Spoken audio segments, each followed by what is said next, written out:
Muito bem, olá você que está me assistindo, seja muito bem-vindo a mais um dos nossos vídeos. Vamos dar continuidade ao nosso estudo de funções de duas variáveis, né? Nós começamos a estudar derivadas alguns vídeos atrás, né? Derivadas, diferenciais e tudo mais, né? E agora nós vamos partir então para a regra da cadeia, para funções de várias variáveis, né? Essa regra da cadeia ela tem algumas versões e nós vamos considerar o primeiro caso dessa essa regra da cadeia, né?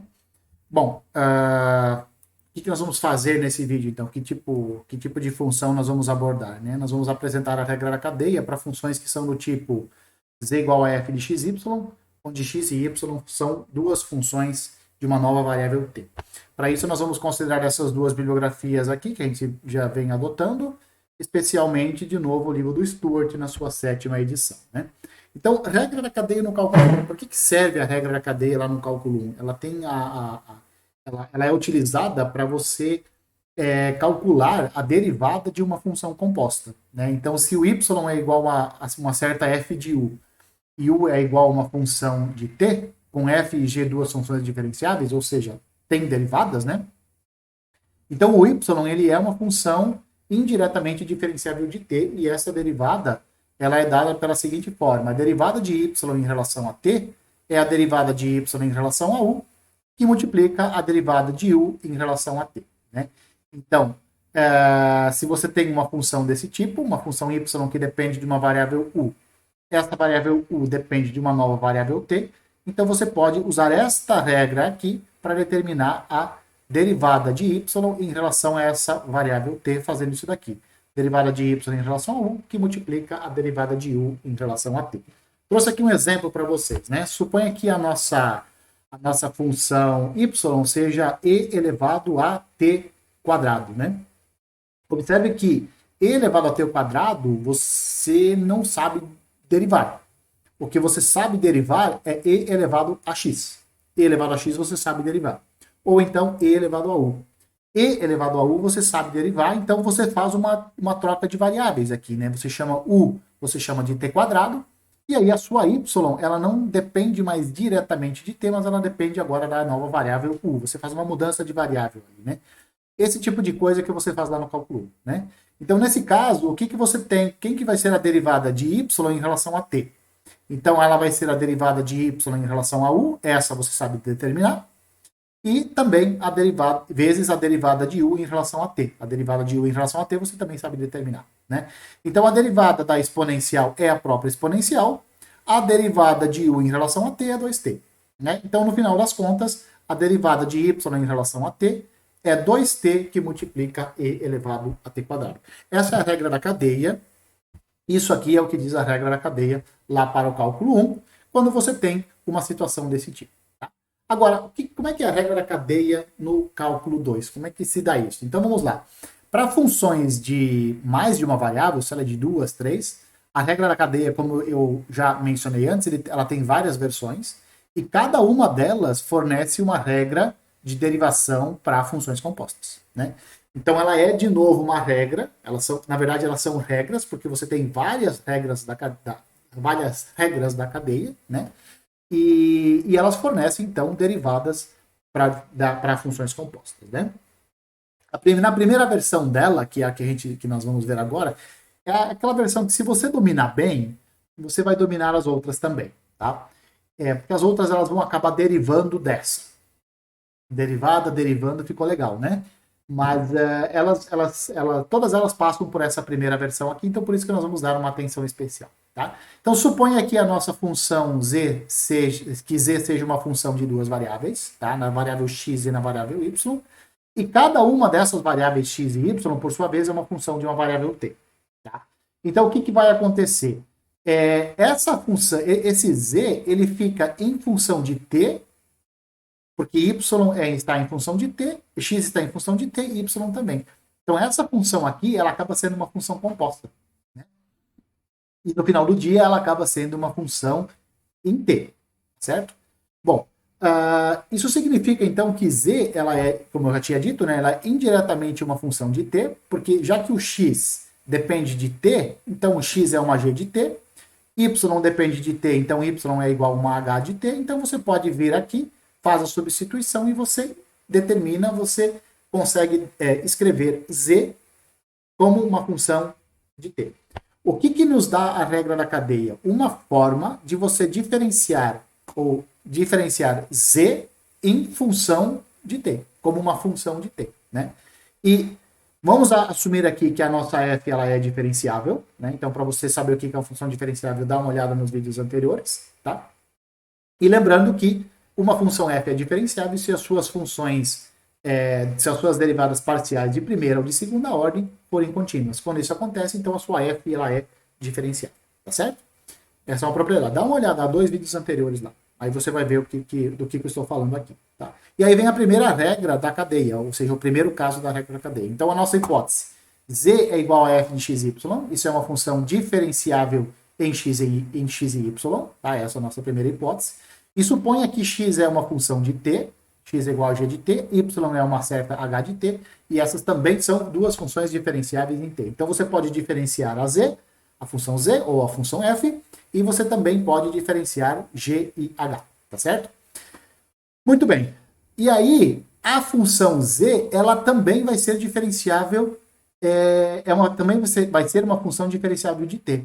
Então, se a z é uma função diferenciável de x e y, x é uma g de t, y é uma h de t, e essas duas também são diferenciáveis em relação a t, então a função z vai ser diferenciável em relação a t. Qual vai ser a sua derivada? Qual vai ser a derivada? E aqui não é derivada parcial, tá? Aqui é derivada mesmo, porque a nossa função z, quando você vai fazer a substituição, ela vai depender exclusivamente de t. Então, a nossa z vai acabar se transformando numa função da variável t, e, portanto, nós vamos ter a derivada de z em relação a t. Derivada ordinária mesmo lá do cálculo 1, né? Então, como é que você faz a derivada de z em relação a t? Você deriva a f parcialmente em relação a x, tá? Porque você tem que derivar a f, só pode derivar a f em relação a x e em relação a y, né? Então, pega a derivada de f em relação a x, multiplica pela derivada de x em relação a t. Soma com a derivada de f em relação a y, derivada parcial de f em relação a y, vezes a derivada de y em relação a t, né? Então, x é uma função de t, você consegue determinar a derivada de x em relação a t. Y é uma função de t, você consegue determinar a derivada de y em relação a t, derivada mesmo, tá? A f é uma função de x e y, então você consegue derivar parcialmente f em relação a x e você consegue derivar parcialmente f em relação a y. Então você faz essas multiplicações aqui, derivada de f em relação a x vezes a derivada de x em relação a t, soma com a derivada parcial de f em relação a y, que multiplica a derivada de y em relação a t. Essa é a regra da cadeia para esse caso em que a f depende de duas variáveis e essas duas variáveis dependem de uma nova variável t. Tá? Muitas vezes, essa regra da cadeia ela é escrita assim, ó, em vez de você escrever aqui df dx, ou a derivada de f em relação a derivada parcial de f em relação a x, você escreve a derivada parcial de z em relação a x, e aqui a derivada parcial de z em relação a y. Isso também é bastante frequente, né?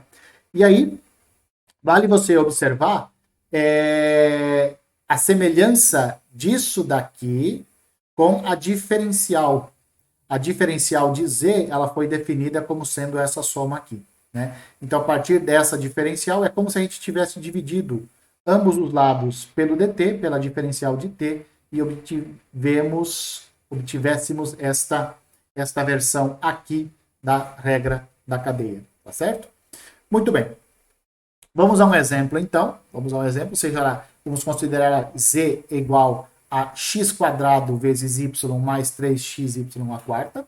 E vamos supor que o x é seno de 2t e o y é igual a cosseno de t. Então, o que nós vamos fazer? Nós vamos calcular a derivada de z em relação a t quando t for igual a zero. Tá? Há duas possibilidades. Você tem dois caminhos a tomar. A primeira delas, observe, x não é seno de 2t? Y não é cosseno de 2t? Sim. X é isso, y é isso. Beleza. Agora, z não é x² vezes y mais 3x² y à quarta? É. Bom, então, uma das formas de você calcular a derivada é vir aqui. No lugar do x, você troca por seno de 2t. No lugar do y, você troca por cosseno de t. E aí a sua função z, ela vai ficar só em função de t. Olha como é que ficaria a sua função z. Seno ao quadrado de 2t vezes cosseno de t. Isso seria a primeira parcela. Mais a segunda parcela agora, 3 seno de 2t, que multiplica cosseno à quarta de t. Essa função z, quer dizer, z fica completamente em função de t.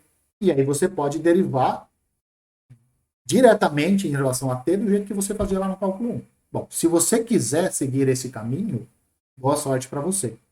Porque eu não vou seguir esse caminho. Por que não? Porque ele é muito difícil. A nossa função, ela está cheia de senos, cossenos e potências dessas funções trigonométricas. E isso vira um caos para você calcular as derivadas. Por quê? Porque você tem que aplicar regra da cadeia, regra do produto, regra da soma. Cara, fica muito difícil. Então, o que nós vamos fazer? Nós vamos usar a versão da regra da cadeia que nós acabamos de ver. A derivada de z em relação a t é a derivada parcial de z em relação a x, que multiplica a derivada de x em relação a t, mais a derivada parcial de z em relação a y, que multiplica a derivada de y em relação a t. Tá? Então, pega z e deriva em relação a x primeiro. Se você derivar em relação a x, você vai manter y constante. E vai derivar ela em relação a x, parcialmente, né? Então, a derivada parcial de z em relação a x vai ficar 2xy mais 3y à quarta. Quer ver? Olha lá. 2xy mais 3y à quarta. Vezes a derivada de x em relação a t. Deriva x em relação a t. A derivada do seno de 2t, derivada do seno é o cosseno. Então, 2 vezes cosseno de t. 2 vezes cosseno de 2t. Desculpa. Tá? Depois você vai derivar z em relação a y. Então, você vai manter, quando você vai derivar em relação a y, você vai manter x constante. E vai derivar em relação a y. Então, como é que vai ficar a derivada disso daqui em relação a y? Vai ficar x quadrado aqui. Aqui vai ficar x quadrado, porque a derivada de y é 1. Aqui você vai manter x constante, vai usar a regra do tombo no y, né? Então, esse 4 vai cair para frente, multiplicado por 3 vai ficar 12. E aqui vai ficar y ao cubo, que multiplica x. Então, vai ficar x ao quadrado mais 12xy ao cubo. Pronto. Apareceu aqui. Quem que era o y mesmo? O nosso y era cosseno de t. Qual que é a derivada do cosseno em relação a t? É menos seno. Então, pronto. Esta é a derivada de z em relação a t. Você não fez a substituição. Você não substituiu. Quer dizer, você não. Eu não fiz a substituição aqui, ó, na nossa função x igual a seno de 2t e y igual a cosseno de t. Porque ia ficar uma coisa, um trambolho muito grande, né, e ia ser muito difícil de derivar. Então, eu preferi usar a regra da cadeia que nós acabamos de ver. Tá? Você não precisa substituir as expressões por x e y para nós termos tudo em função de t. E aí calcular a derivada, né? Porque nós queremos a derivada para t igual a zero. Então não precisa fazer isso. Como é que você faz? Bom, observa, se o t for igual a zero, quanto que vai valer o x? X vai ser seno de 2 vezes zero. Né? Tá lá. Seno de 2 vezes zero. Se o t for zero. Né? Então vai ser seno de zero, que é igual a zero. E o y? Bom, o y vai ser cosseno de zero. Cosseno de zero é 1. Então pronto. Se você quer a derivada de z em relação a t, você vem aqui, troca. No lugar de x, você coloca seno de zero. No lugar de y, você coloca cosseno de zero, que você já calculou aqui. Então, 0 para o x, 1 para o y. E você faz as contas aqui. Quando você fizer essas contas, isso vai te dar 6. Tá? Então, aquela derivada de z em relação a t, para t igual a 0, me dá o valor de 6. Tá certo? Usando a regra da cadeia. Vamos interpretar um pouco o que significa isso daqui. O que significa essa derivada que nós acabamos de calcular. Bom, se você considerar z igual a x quadrado y mais 3xy quadrado, com o x sendo seno de 2t e o y como sendo cosseno de 2t, então o que você está fazendo aqui? significa o seguinte, que você está restringindo essa função aos pontos da curva C que tem essas equações paramétricas aqui. Nós já esboçamos, eu acho que nós já esboçamos essa curva aqui. Se nós não esboçamos essa curva em algum vídeo anterior, nós esboçamos uma curva muito parecida com essa, né? E essa curva C dá exatamente essa curva aqui, ó, dá esse número 8 aqui. Essa curva que está esboçada é a curva que tem essas equações paramétricas aqui, seno de 2t, cosseno de t.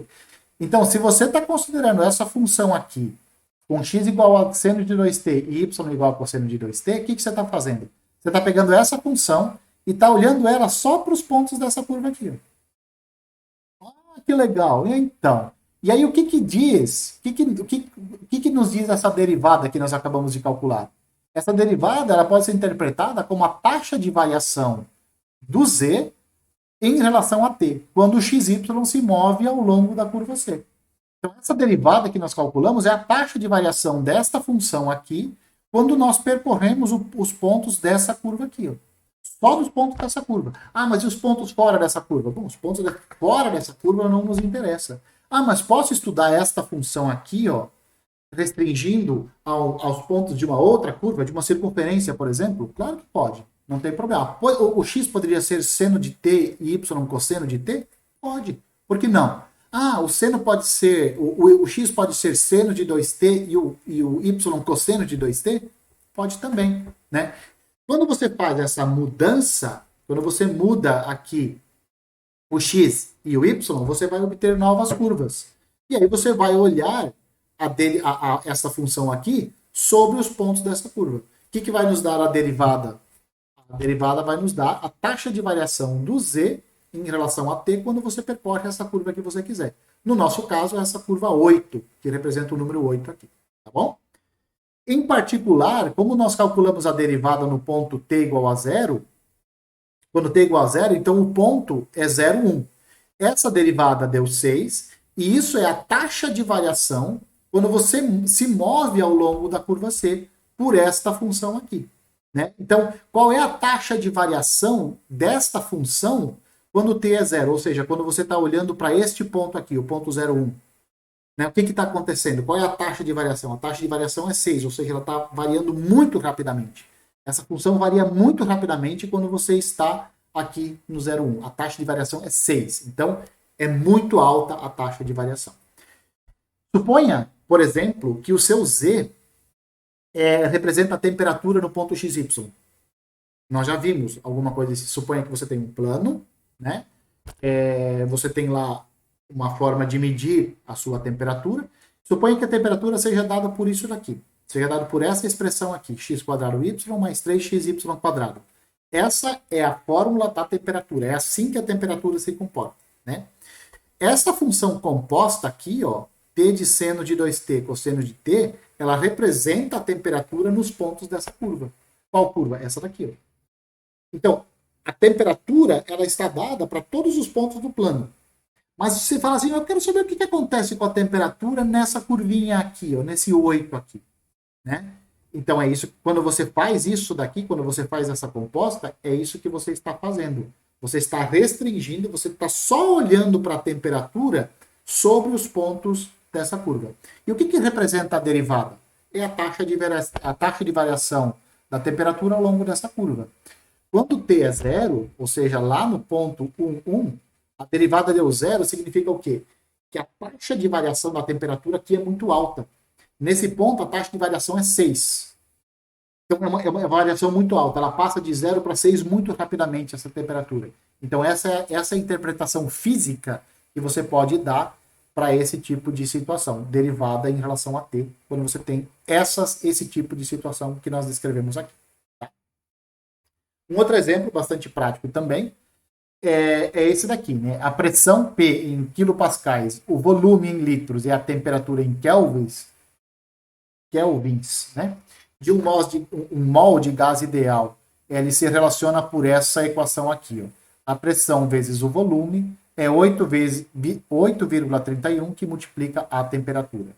O que está pedindo esse exercício aqui? Determinar a taxa de variação da pressão quando a temperatura é 300 Kelvin está aumentando a uma taxa de 0,1 kelvins por segundo, e o volume é de 100 litros e ele está aumentando a uma taxa de 0,2 litros por segundo, né?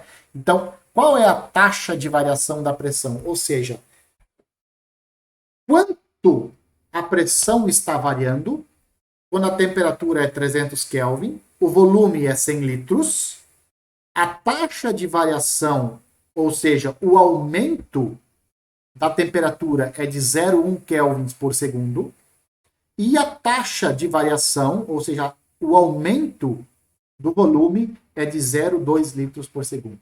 O que acontece? Quanto a pressão está variando nessas condições, né? Temperatura 300, volume 100, a temperatura aumenta a uma taxa de 0,1 Kelvin por segundo e o volume aumenta uma taxa de 0,2 litros por segundo. Né? Então, como é que você faz isso? Como é que você determina a variação da pressão? Olha, se você está dizendo aqui que você está variando, que há uma variação da temperatura e uma variação de volume por segundo, então o que nós queremos é a taxa de variação da pressão em relação ao tempo, né? Então, por isso, T vai representar o tempo, medido em segundos, porque aqui ó, é dado em segundos aqui, né? A variação é dada por kelvins por segundo, litros por segundo, né? Então, o T vai representar o tempo percorrido, medido em segundos.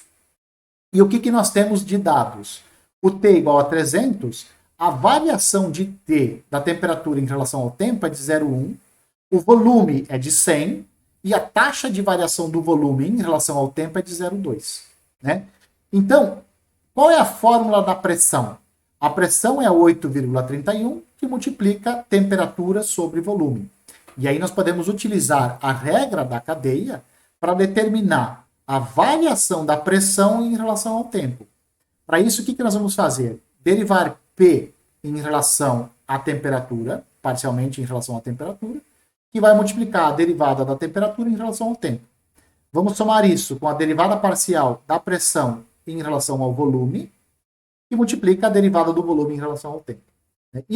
Essa regra aqui é a regra da cadeia, isso vai nos dar a variação da pressão em relação ao tempo.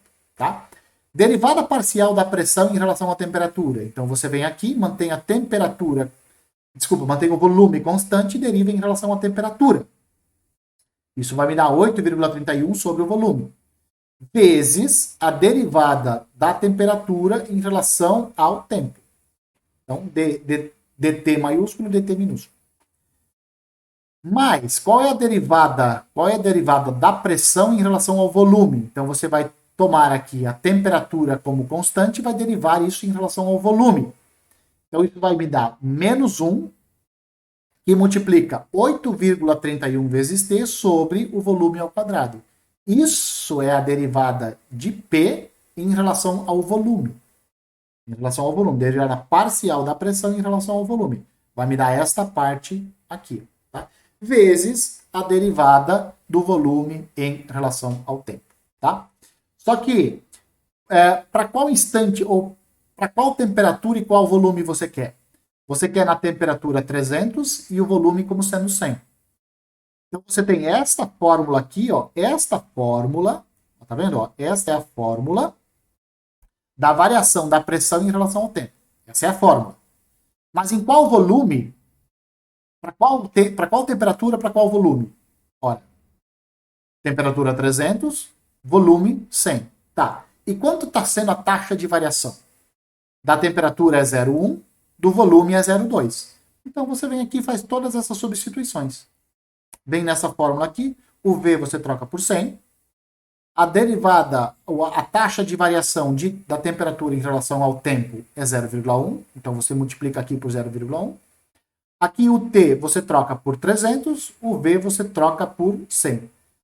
Esse dV/dt é a taxa de variação do volume em relação ao tempo. Isso aqui vale 0,2. Faz essas substituições aqui, faz os cálculos e encontra menos 0,04155. O que está acontecendo? Qual a interpretação disso? A pressão ela está decrescendo a uma taxa de aproximadamente 0,04155. 0,042 quilopascais por segundo, né? Então, conclusão.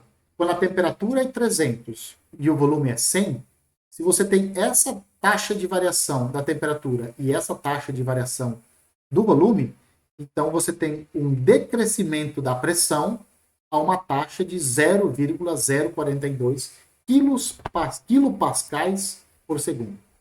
Beleza? Bom, com isso nós ficamos por aqui. Nesse primeiro caso da regra da cadeia. Na sequência, nós vamos trazer o segundo caso e depois nós vamos generalizar para funções de várias variáveis. Beleza? Enquanto isso, um abraço a todos e eu espero que vocês me vejam nos próximos vídeos.